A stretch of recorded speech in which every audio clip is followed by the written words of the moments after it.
when the disaster occurred, when the explosion of the rig occurred, I really was interested in going down to Louisiana and doing some filming of the environment. And but the expense was a little too much for me just to go. So after about a month of listening to reports and seeing it all on the media, I got to talking to some individuals here at Eastern. And what happened was that it inspired me to go beyond, my own personal finances and ask for additional funds to take a group of 3 students down. And so basically there were 3 students from WEIU, Center for Academic Technology Support, CATS, and the Geology Geography Department. And we all went down there and to go and experience this. What I told the kids was that we were not going down there with a preconceived notion of what we were going to see, although it is very difficult. But at least we could go down there without any storyline for the documentary or the project, but go down there and experience it. And so that was the priority for this project. I think coming from this standpoint, this was a different opportunity that a lot of students do not get to receive.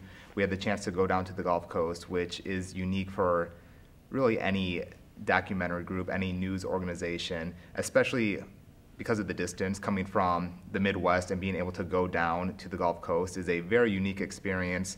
And then on top of that, to be coming from a university setting and to be able to actually go down there and get the hands-on experience of speaking with people who were directly affected and also indirectly affected by this disaster, and also having the opportunity to get the first-hand experience of what was going on down there, and not just seeing it from other media outlets, but being able to see it firsthand through our own eyes.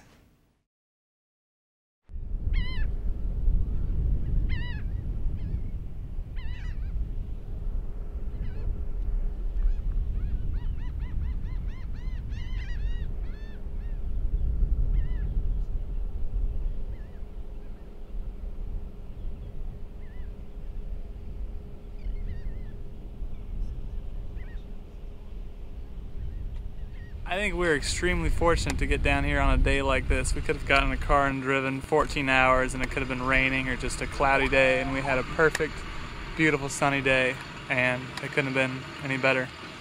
The guards were nice, let us down there, and I think you'll have to change your shorts after this is all said and done after all that, but it was a pretty awesome experience. I don't know, it was kind of sad, to be honest. I mean, I never really thought of Grand Isle as a place where people lived.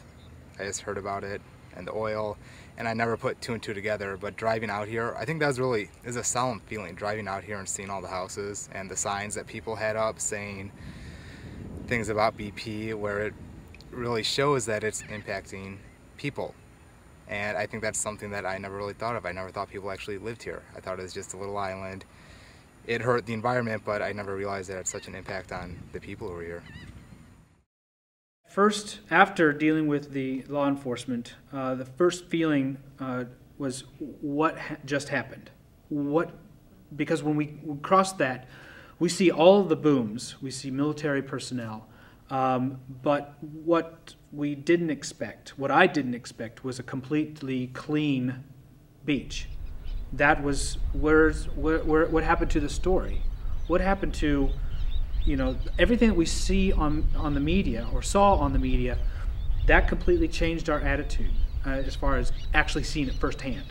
And so they cleaned it up pretty quickly.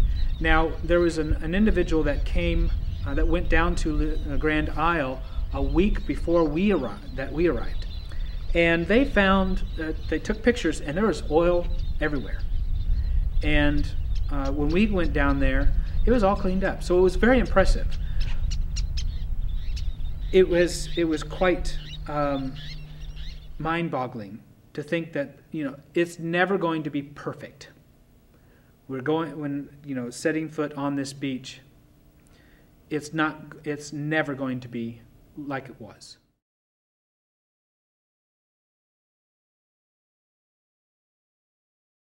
you're on a barrier island in the Gulf of Mexico, whose name is Dauphin Island, spelled D-A-U-P-H-I-N. It has a very rich history from the French, Spanish, British. It was a hotbed during the Civil War. So there's a lot of historic value to our little island. But our little island is originally was only 14 miles long, very narrow, and Hurricane Katrina cut off 7 miles of the island, which luckily for us was undeveloped. So we have a little 7-mile island. There's approximately 1,100 registered voters. We're so small we don't even have a traffic light, and it's a bedroom community and a semi-resort. And the beach houses that people come down and rent are homes that individuals own. They're not large corporations. There are there are 2 developments of condominiums, and they're also rented. But there are days that even during the season, one can walk on the beach and you may see 1 or 2 people. This is not like Jones Beach in New Jersey, or this is a very quiet, good place to bring a book, resort island. The sands on our beaches are sugar white. Unlike California or the Northeast, we have no stones, there's no coral, it's pure white sand. The only thing that ever really mars the sand would be seaweed or an occasional seagull dropping by. You know, most of the Gulf has handled this with grace, with the grace that the Gulf gives us. And, you know, we work. We don't mind working. That's what we do. And we don't want a handout, but we would like what's fair. And we want to make sure, and we're going to fight for what's fair and what's right. And but I don't want to have to wait 30 years like they did with Exxon Valdez, with the settlements and everything. I mean, that's not right either. I would have to say one of the most powerful interviews I thought was coming from Amy Weiss, just because, and I don't know if it was because she talked about her family and how just her little daughter was affected by this oil spill, how she couldn't go swimming, how she was asking questions, how they were worried about their island being shut down and her preschool being shut down. I don't know if that was it, but she really brought it down to a personal level and showed it's not just affecting businesses, it's not just affecting the economy, it was affecting her home life, her personal life. She spent numerous hours, extra hours at work trying to deal with reservations and problems with clients because of this oil spill. So she was away from home, and then she was still explaining this to her daughter about what was going on. And it really showed how just this spill affect every walk of life down there, whether we're talking about businesses, whether we're talking about just home life. It affected everyone. The situation with Dauphin Island right now is, with this BP oil spill, has had a major impact on our businesses, on the town. Just the perception of the oil, even if the oil isn't on the beach, is very damaging to the fishermen, to the oystermen. And on this little island, that's what they all do. They're all involved in that line of work. So, and it ripples down, you know, to everybody. If they're not selling seafood, then, you know, they're not buying something else. But we've had a lot of cancellations. And like I say, even if the oil isn't on the beach, the perception that's given, like through the media and everything else, it might as well be there because it has the same effect. It started the first weekend of May. And our phone, we walked in that Monday morning, and our 52 messages. Yeah, 52 messages waiting for us to pick up in the morning. And cancel. Our phone never stopped until probably a week ago, this past Friday. Everything's canceled. And everything, basically the majority of our reservations are canceled. So we're not receiving the cancellation calls anymore. The phone has stopped ringing. We should be receiving calls for reservations. All we've received is cancellation calls, and it's a completely different change of not only lifestyle but in the way of doing business on Dauphin Island. we're having to change gear and rewrite everything that we do. It's like a silent killer is what it is, and evasion is a good way to describe it. We have more people on this island from BP than we have residents. First, when the rig exploded, and then several days later they found out that the wellhead was leaking, I think at that point in time it hit us that we're at the head of the Gulf. We're in the Gulf of Mexico. We're a barrier island, but we are populated, and I think that that's when it really first started to hit us. And then, of course, the panic set in with the crews coming onto the island, setting up all of the command centers, just a mass influx of workers being here. And we were kind of in a state of confusion, chaos. Occupation. Yeah, we were really frightened. And then, of course, the phone call started with the cancellations because of the media coverage on it. And it wasn't also necessarily negative coverage, but it's a negative perception. They moved in with large crews quite a few weeks ago, and the island hasn't been the same since because there's so many people on the island. The media made it look like, you know, we were just slathered with oil for months now, so tourism dropped in a hurry. Instead of the happy-go-lucky vacation island and tourist island, we're now the contractor island, and it's a total different feel for us. And trying to raise a family here and trying to keep everything as normal as possible on the human side, I mean on that side, it's completely different. You know, it's like, Gracie, it's okay to come outside today, we don't smell fuel or whatever. And we haven't smelled fuel in probably a week and a half, 2 weeks.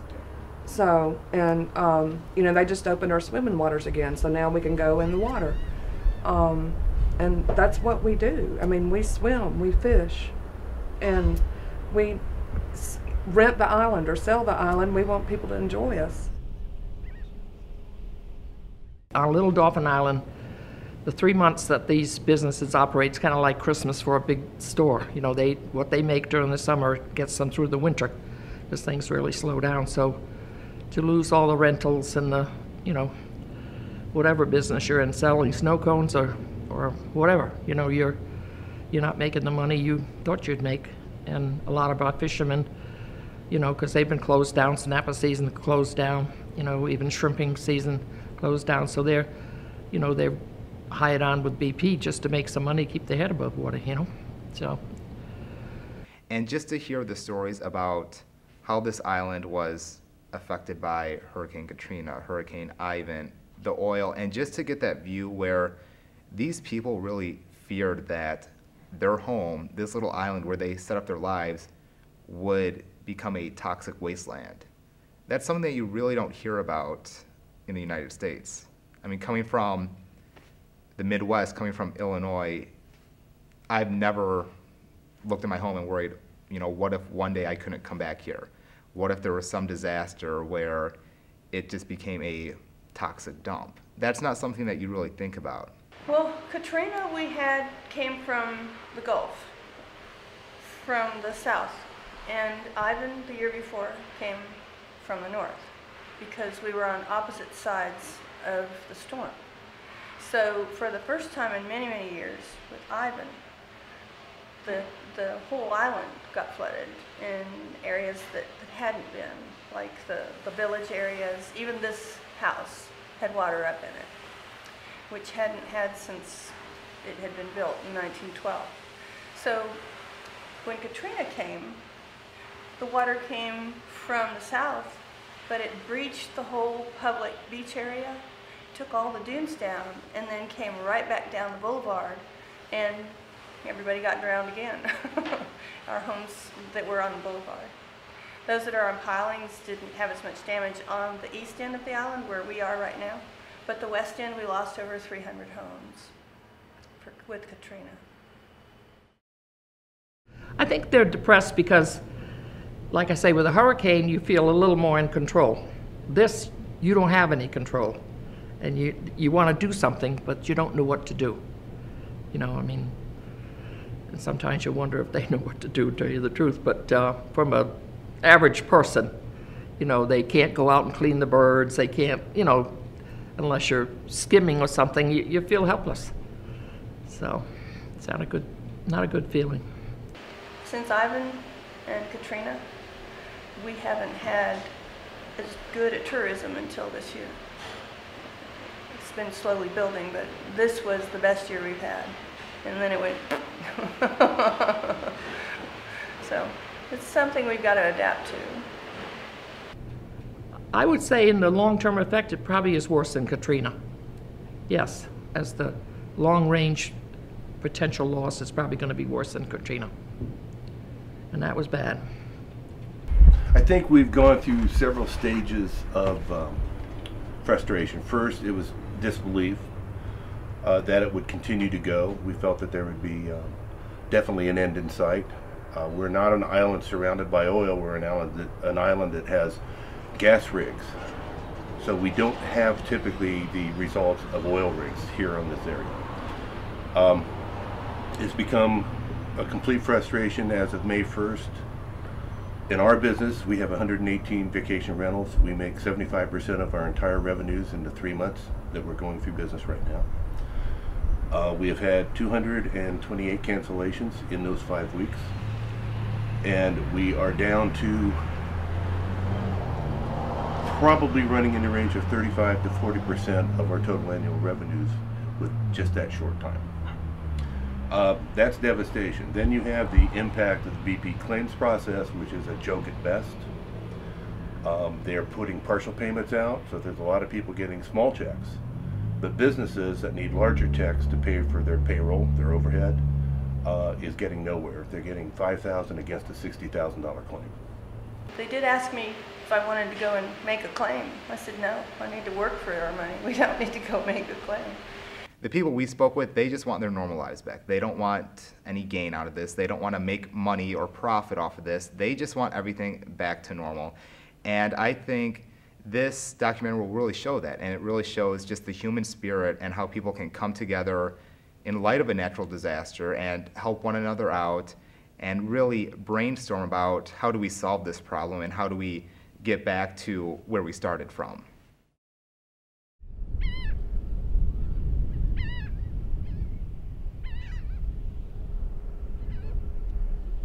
The situation occurred immediately after we got back from the trip last summer. And I took the 1 hour interview on the porch on Dauphin Island. And I played that hour interview for individuals for my senior seminar class. And it was the most exciting educational moment in the 10 years I've been teaching. After that interview was done, the students were just talking and chatting and discussing and debating all the issues that were presented in that 1 hour.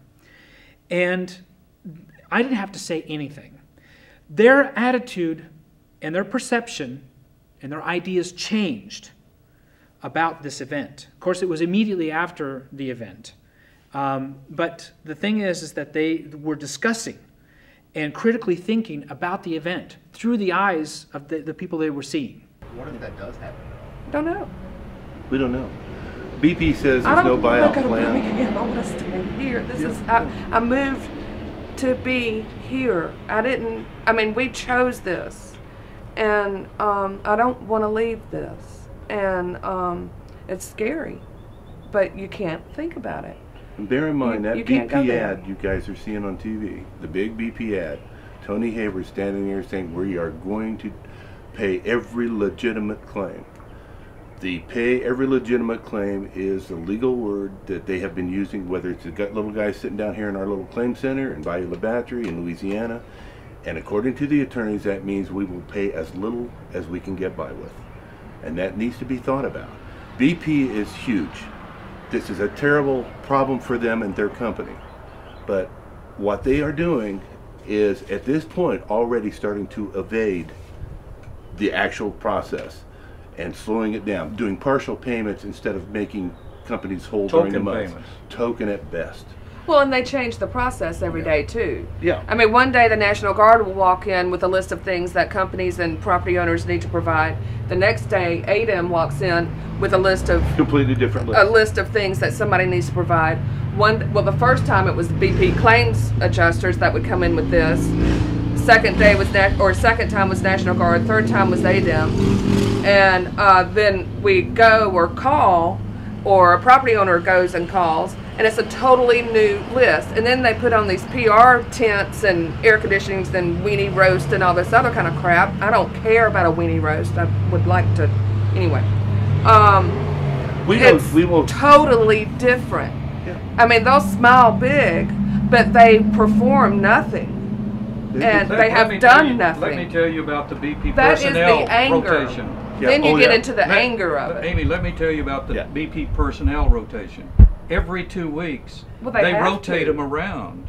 But the people who leave don't leave any records on what you or you have talked to, and the new person coming in says, bring me up to speed on this, or I need, and repeat what you did 10 days earlier. So it's a ploy. It's a tactic. Stall. It's a stall. And they're asking for information that truly, this is a foreign oil company. They have no business with my personal tax records. They have no business with my social security number. That has absolutely nothing to do with my proof of loss for the month. That is all the heck they need. But oh no, we have a homeowner right now. That one of the phones that was ringing here beside me, that was a homeowner that had put her house on a rental program. They are demanding that she gives her social security number. She's saying, no, I've been told it's optional. The head of the BP claims here, a guy named Paul, said, no, you must give us your social security number or the claim process will not go forward. Why does BP have any right to our personal business, including social security numbers? That's why it's got to get the government between them and us. The film is put together so that there's very little narration. We want the viewer to make up their own mind, to hear the stories of these individuals that were impacted by the situation, by the disaster. And I want people to understand what it is to live in harm's way. These people, a great number of these people have already experienced Katrina. And they just got done dealing with Katrina, and then this thing happens. And so you empathize with them. You become more aware of their world. And I think that's very important. This film will provide a different worldview for the viewer. And without us actually telling the story, but letting the interviewees tell their story. I think for me personally, it shows that you always need to look at the bigger picture. No matter what is going on, whether we're talking about natural disasters, war, famine, anything like that, you need to look at the bigger picture. Because a lot of times, what we see on TV and the stories that we hear, it's usually the worst case scenarios. It's the worst of the worst, because that's what a lot of people want to hear. That really sends the message home of what's going on. But there's a much broader view. And I think this really helped me to realize that you need to look at the big picture and you need to see what exactly is going on. You need to look at all the different elements, all the different aspects of the situation. And until you do that, you really don't get a true feel for what's going on. I'm talking about just simply being allowed to continue to make a living. We're not talking about, well, let's get rich on this thing, BP's got all the money. We're talking about trying to survive and earn what we were already in the process of earning, just to keep our payroll in place, to keep things in place. Even though the oil may come to the shores, we'll still go down and watch the sun go down and watch it rise, when we can. So it's just home. You go to the fishermen, the shrimpers in Louisiana that I got the pleasure to meet a couple weeks back. Those folks are doing what we're doing. They're working 6 days a week. But they do it because they love it. And they do it because of their sons and their generations are moving on. It's something they've developed as a lifestyle. It's not, oh, today I'm going to sell cars, tomorrow I think I'll sell real estate. It's not that. It's what the price that you pay to live in paradise. and hopefully we'll be back to paradise.